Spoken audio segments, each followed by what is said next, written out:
Hi, this is Zach Drake from CanXL, and welcome to another episode of Trainer Spotlight, where we connect with top professionals in the soccer industry to uncover tips, tactics, and tricks to help you build a thriving soccer business that supports the next generation of players. Today, I'm excited to welcome James Beeston, co-founder of Beestera Soccer, to our show. James has significantly impacted soccer training through innovative approaches and a deep commitment to developing both great players and better people. His work with Beestera, including partnerships with Nike Sports Camps, has set a new standard in the field. Join us as James shares his expertise in building a successful soccer training business and nurturing soccer talent. James, it's great to have you here. Thank you for joining us. Thanks, Zach. Thanks for the kind introduction too. My pleasure. Now, before we get into soccer talk, you once said, and I quote, "My favorite food is cheese and bacon oatcakes." For those in North America who have no idea what we're talking about, can you share what that is and if it is still your favorite food? Well, I don't think it's just America itself. I think a large part of England wouldn't know what I'm talking about when I say oatcakes. It's kind of a delicacy in our local region. It's basically like a crepe, but it's savory. So you can wrap bacon and cheese in there, and it's whenever I go home, the first thing that my mum puts on the table in front of me is a cup of tea, proper cup of tea, and some cheese and bacon oatcake. So yeah, that's always a home run. If you're ever in Stoke-on-Trent, that's where I'm from, you have to get Staffordshire oatcakes. Yeah, honestly, it sounds delicious. I'm happy to try it sometime. But that's a great segue into, can you just give us a brief intro into your journey as a player growing up in England and then transitioning to founding Beestera Soccer? Yeah, so originally from Stoke-on-Trent, played in Port Vale's youth academy between the ages of 6 to 19 years old. So went through all of the age groups through to U16. Didn't get offered a 2-year scholarship like the traditional route. I got offered an extended schoolboy, which was lesser than a traditional 2-year scholarship because of my size. But they wanted to take a chance on me by just giving me a 1-year contract. I did enough to prove myself after that year contract to get offered a 2-year scholarship. But then after the 2-year scholarship, I wasn't offered a professional contract by Mickey Adams.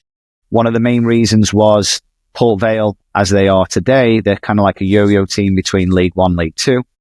They were in League Two at the time, and he was very open and honest and said, look, technically you're there, but you cannot physically compete in League Two. And we don't have the budget to kind of bring you through and let you develop in a couple of years. So I wasn't offered a professional deal then, although he did offer me a coaching role within the academy. So as part of the ACE framework for your apprenticeship, you have to do your level 2 coaching badge, which for the players that do get released, it gives them another path. Thankfully, it did for me too. But just that extended schoolboy year pushed me out 1 year away from my peers in my age. So essentially, I did my level 2 with my age group, but then it gave me an extra year to focus on the UEFA B. It was something, coaching was a real passion from that level 2 license. So that extra year allowed me to do my UEFA B. So I was fortunate enough to get my UEFA B at 19 years old, got offered a place in the academy, but I still wanted to play. So the opportunity of the States came around, complete fluke. It was my old high school PE teacher, knew the assistant coach at Siena College in upstate New York, was looking for a central midfield player. I was available, and a couple of Skype calls back in the day. And yeah, that was in 2010. Kind of come through at Siena, played 4 years at Siena. Being an international, it's a little bit tricky with visa situations. I feel as though if I was an American, I would have tried to go the route of playing continuously, but I came to the realization that I wasn't a good enough player to make a living out of the game. And so I turned my attention to coaching pretty quickly. I went to the College of St. Rose, was an assistant under Stephen Hogan, who is now the sporting director at Colorado Switchbacks. I then moved to the College of Spring Hill. So that was in Mobile, Alabama, and I worked for Steve Wazorek. So he was the assistant coach at Siena.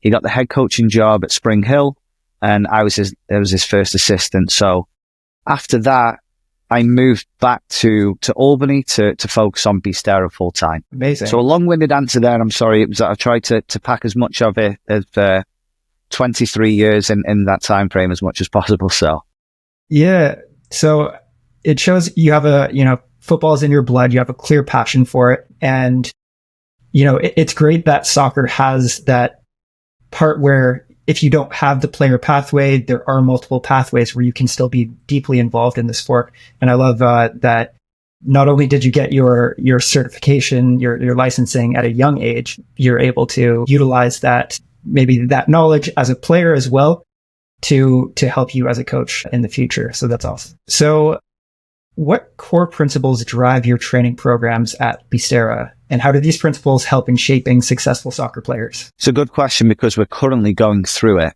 10 years ago when we first started, the landscape of private training wasn't what it is today. Obviously the influence of social media, you can kind of see what people are doing all over the world, which is fantastic. When we first started, it was taking the things that we did when we were a kid and putting them into practice with kind of like the next generation. So a lot of ball and wall stuff, a lot of technical footwork stuff, so on and so forth. Kind of back to your philosophy of simplicity is key. So just doing the simple things well, just making players understand certain concepts. And as we've shifted and gone through these 10 years and obviously spent a lot of time on the field in an individual setting, for me personally, I've averaged 600 hours a year for 6 years straight on the field, private training, one-to-one. You pick up general tendencies that a lot of players have. And so it's fine-tuning your coaching to that. I think my coaching background completely changed when I met Doug Lamoff, and it was by total fluke. So Doug is a worldwide best-selling author on teaching methods. I was coaching his kids, and he offered himself to some suggestions at the end of my session. And I've said this before, usually when a parent comes up to you at the end of the session, you're like, okay, yep, what have you got to say? But he said a couple of things and I was like, yeah, you're right. I want to hear more about this. And then only when I got home, I realized who he was, and I did a little bit of a deep dive into his background. And so he completely changed my methodology of actually being a teacher within the session. That's amazing. So with that, you have a master's degree in leadership and ethics. How does that influence how you show up as a coach and someone growing a business? I think when I first transitioned from the classroom to the field, leadership was basically me being a role model for these younger players. So whatever messages I was giving them on the field, I was actually acting in that manner, either on the field, off the field, conducting myself in the right way to make sure I wasn't being a hypocrite. Now, as the business has grown throughout the last 10 years and we've brought on more staff members and different roles within the organization, it's kind of taken those things from the master's degree and applying those into managing people, strategy, building a brand, quote unquote, that people are familiar with and they can understand and they can get behind. So I definitely think my master's degree is coming in more into play now than it did just after I graduated from college. So this is a bit more about the early years of private training. Starting a training business comes with a lot of challenges. What were the initial hurdles you jumped over or steps you took to become more established? The first thing that comes to mind when you said jumped over hurdles was literally jumping over fences to train on certain fields, and then getting kicked off because we didn't have a permit or we didn't pay for the field. I think that was the biggest obstacle initially, was because I'd always have one eye on the perimeter of the field just to see if we were going to get kicked off. And so I couldn't devote 100% of my effort and attention into the player that I was working with. So that was the biggest challenge initially. Fortunately, here we operate out of one of AFRM's locations. So AFRM's has 4 or 5 indoor domes in the capital region of New York, which is very important because being in Canada, us being in upstate New York, we're covered in snow for a lot of the year. So just that field space was the biggest obstacle, and we managed to solve that by renting from AFRM. So that's real. How did you go about setting your rates for private training in the early years, and how did that evolve over time? I think I was doing some sessions initially in college and just charging whatever it would, put in a bit of pocket money for the weekend for me. And then moving down to Alabama, where the standard income isn't that of New York, you lower your prices a little bit, but I did have the fact that I was a college assistant coach there. So I do believe for the trainers that are starting out, if you do have a certain title, whether you're a college coach or whatever, that does give you more credibility. A lot of coaches put out their licenses initially, which again could give you more credibility. For me, I think it's just getting your foot in the door, and maybe it's even offering. If I was to do the whole thing again, I wouldn't concentrate so much on what license I've got or I coached in college. I would offer a free session, a free first session, and then prove my worth within that session. And I think that gets to a point in the journey of your business where you've been doing it for so long. It's like, I know my own worth here. I know the going rate. I know what I'm worth. And I think a lot of coaches do themselves a disservice by offering a really cheap price.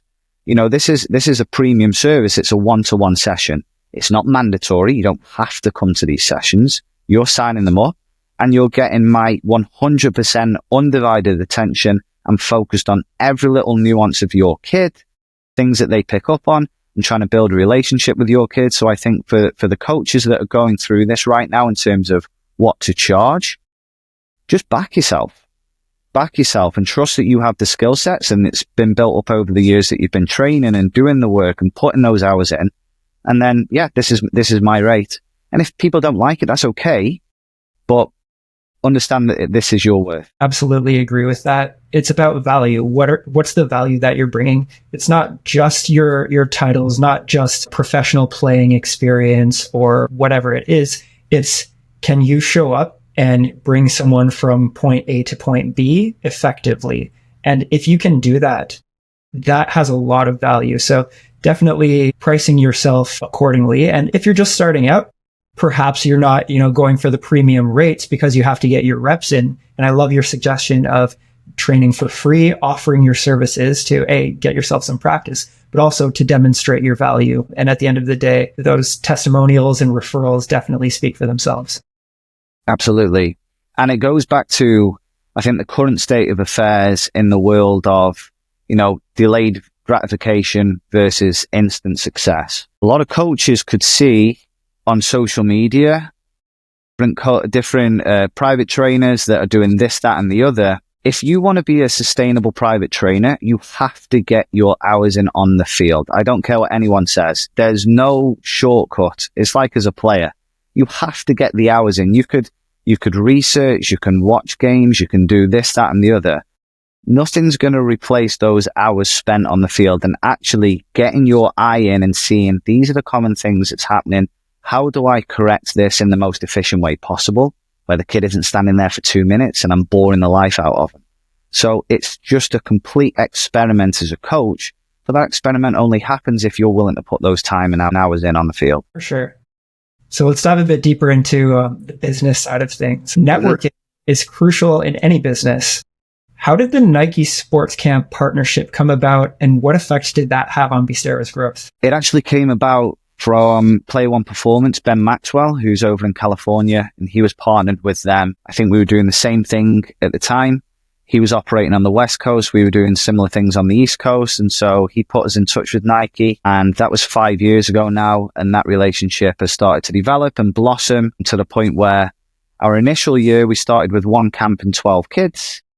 This coming summer, we're going to be doing close to 80 camps in 10 different states across America. So Nike are a big part of that expansion. But I also would like to put a lot of praise on Mike Matera, who has been instrumental in leading the charge there and just having that grit and determination to go into unknown markets and putting out a really, really good product in our camps, because I truly believe we got voted #1 Nike camp in the US for a reason. Sure. As a side note, CanXL actually started as a soccer camp in the 90s. I was just looking at that. Yeah.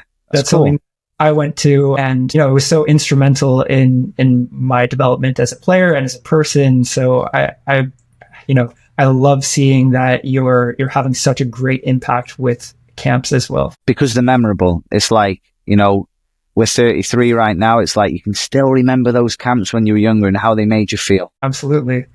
And, perhaps you haven't been thinking of it this way since you're developing them as players and as people, but, out of all those players going through your camps, how many of them are going to come full circle and become a coach as well? We've actually had that. So luckily we've been in business for 10 years. Our first campers within the 12 in that one camp, 3 out of those 12 are actually coaches now at our camps. So it's just wild to think about. And I think that the even bigger full picture, full circle is going to be the players that we train now when they start to bring their kids for private sessions. That is going to be a complete just full circle moment. That's very cool. As someone who's successfully scaled their training business, what key steps would you recommend to others looking to expand their operations? Nothing beats word of mouth.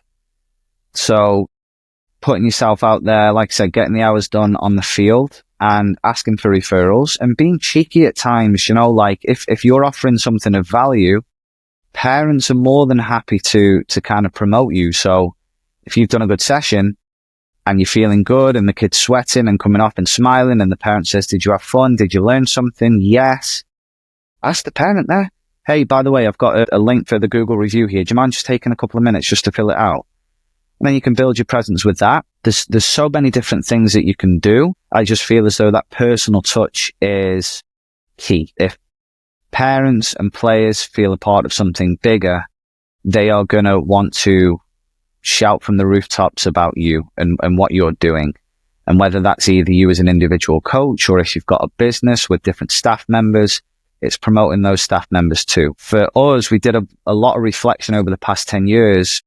Our mission has always been to develop great players, better people. And we brought a consultant in to kind of nitpick through the business and kind of go through everything. And something that really struck us was, he says, your mission's to develop great players, better people. We said, yes. Well, how do you develop great players? So here's our curriculum that we took 10 years to perfect and refine, do everything. He said, okay, how do you develop better people? And a kind of light bulb moment went off and it was like, we don't have anything tangible there. There's nothing concrete. There's no curriculum to develop the person. And so that's where the whole idea for this rebrand came about. So the mission is to develop great players, better people. We do that by focusing on the individual within the collective. Now, the story that's interwoven within that is our collective is now called the hive. So if you look at the honeycomb pattern, we take one hexagon within that honeycomb pattern. That's who we're focused on. And the bee that is associated with the hive and the honeycomb, they're known for their hard work and their individual contribution to the hive, to the greater good. So for us now, we have real brand identity of, we focus on not only the play within the team and their roles within that to make the team better, but we can also start to focus on the person in the community. And we do that by 5 character traits. So in order for you to thrive in our hive, you have to, the acronym THRIVE, you have to put the team first. You have to hard work, interdependent, so recognizing your role within the collective. You have to be resilient. You have to, sorry, I went the wrong way. I spelt it wrong. Team first, hard work, resilience, interdependence, victory. We compete to win. We're not here to just participate, and we have to do it while enjoying everything. So those are the character traits that we try and instill in our players now. And it's an interesting time because that's all being built out into our player curriculum, not only for private training, but for camps now. So every parent, every player, every staff member knows why we're doing what we're doing. I love that. And to start from something earlier you mentioned about asking for referrals at the end of a session, I think that is a key trait for trainers, is to have that charisma and to be the type of person that attracts players and attracts parents to you, and they want to be a part of what you're doing and want to be able to support you. So I love that. And I love the whole branding around the hive, the bee, hard worker. Like I absolutely see that. And it's really cool to see how you aren't just focused on the player side of things. You're walking the talk and saying, we want to make them better people. Well, how do we do that? And you're actually taking steps towards helping them as individuals. I love that. Love everything you're doing with that. And I appreciate you sharing the new branding that you're going through. Thank you. Yeah, we're excited because we've just announced it and now it's we feel like we've got the foundations in, and now we can start to really, really build from that. Yeah. And I've been following you for a few years now, and I know that you've recently expanded your offerings as well. Can you tell us a bit more about this evolution and the decision-making process behind it? So we started off with private training, and then once you train a few people, that builds into camps, then the camps start to build. Our different services is we offer goalkeeping, we offer club development, so we'll go into sessions on a weeknight and we'll take them for training sessions, but we won't take them on a game day. So I feel as though grassroots coaches, particularly parent volunteers who are volunteering their time to make sure the kids have an environment to play, which is unbelievable. For us now, it's bridging that gap between, okay, parent volunteer, great, but can you be a great parent volunteer when you're coaching and the things that you're saying and setting the environment to make players stay in the game for longer? Because, like you said earlier, not many people are going to go pro that we train, but if you can keep them in the game for long enough, the game teaches you life lessons, and they can take those life lessons on throughout, whether they go to college, whether they go straight into professional environment, and then later on in life. I just think it's so important that the retention rate of kids playing the sport is really important. So that's the club development side. We also started a futsal, kind of like a select team. So with the different teams in the area, different clubs in the area, we never want to start a club because we're club neutral. We've created so many great relationships with the directors of coaching in the area, but we wanted to create an environment through futsal which brings the better players out of the area, puts them in an environment where they train all together, and then they go and compete in different tournaments. So whether that's in Atlantic City or in Massachusetts, that's been really, really eye-opening, and parents have really taken on board the benefits of futsal and how it's translating to the actual game. What we're going to be doing soon, we've just announced an app. So we're currently through the testing phase right now. So we want parents and players to feel a part of it because we're creating it for them. So we're currently in the testing phase, getting a lot of positive feedback, a lot of feedback that we need to fix. And I think for a trainer or whoever in business, if you ask for feedback and they give you feedback and you implement it but don't tell them, you're doing a disservice to yourself. If you implement it and then show them, they feel more a part of your brand, your business, you as a person. So that's currently what we're going through. We also announced a merchandise store. So people, and this is mainly for parents, to be fair, that I've said it before, that a lot of people want to represent Beestera through merch. So that's been going really well. We didn't want to put too much stock out there initially. So we've just got like a quarter zip and a training shirt, and that is it. But like I said before, that's been doing really well. So it's great, and that's great brand promotion too when people are rocking your gear. It is so inspiring, hopefully for new trainers, to hear how you've developed your business over the grand scheme of 10 or so years, and the amount of hard work that you've put into everything is so apparent, into the fine details that you're working on business side of things, to the amount of hours that you're putting on the pitch. So I really just tip my hat to you as someone who just shows a certain level of work ethic and heart, like discipline and perseverance, and I guess hope for the future. And your creation of something in North American soccer is really, really interesting. And I'm excited to continue watching that. But Thank you. Yeah, no worries.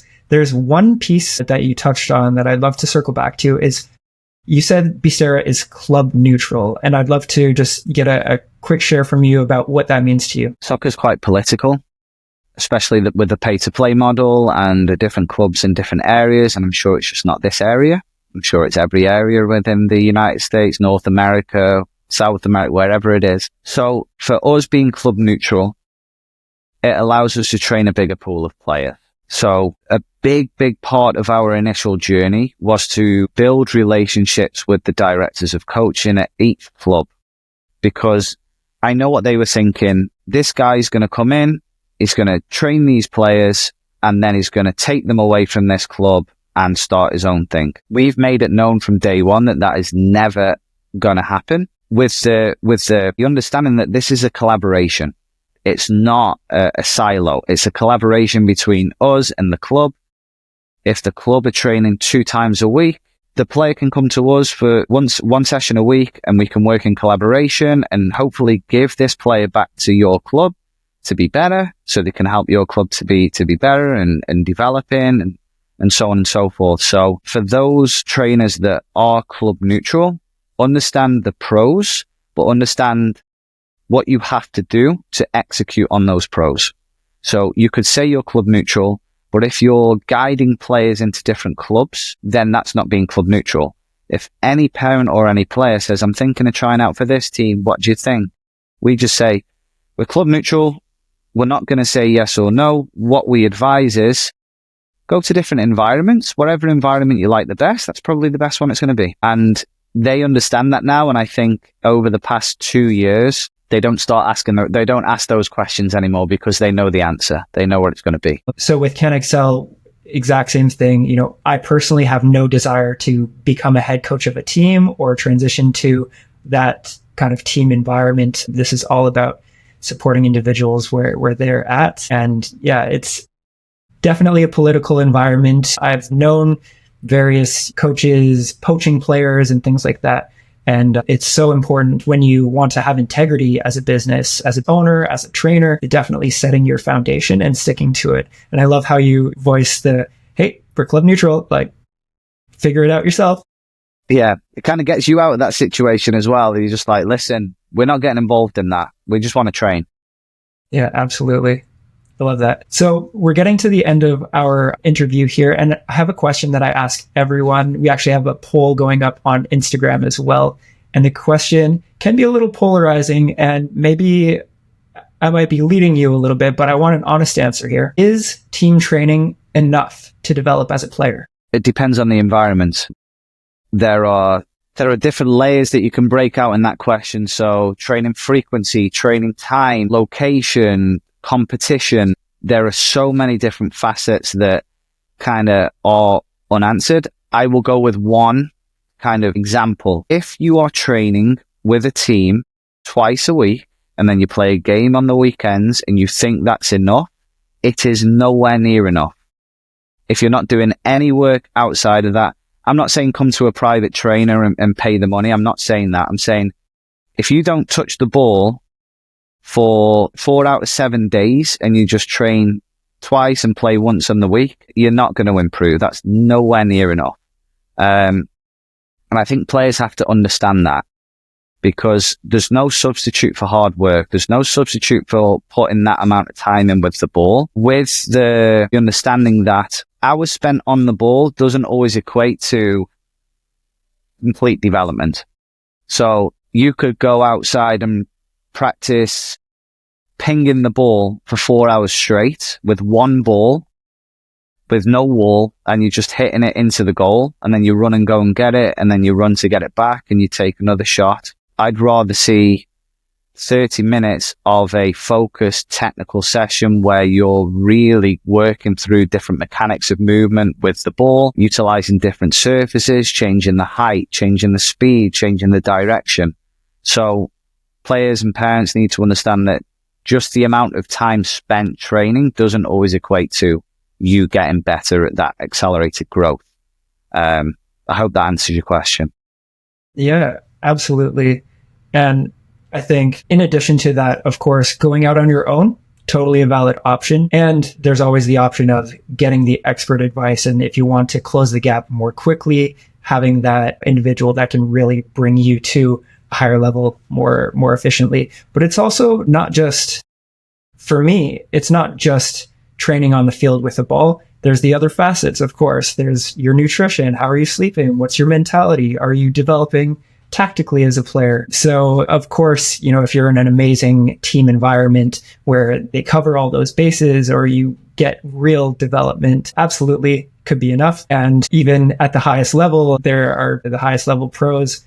Are they only doing team training, or do they have the extras themselves? But I love your take on it. The realization that, frequency, quality of training, quality of coaches, it all matters at the end of the day. Absolutely. Amazing. Thank you for taking the time to share your invaluable experiences with us. To our listeners or watchers, make sure to check out Beestera Soccer and their innovative work that James is on the forefront leading. Keep tuning in for more insights from industry leaders like James, and we'll see you next time. Thanks so much, James. Thanks, Zach.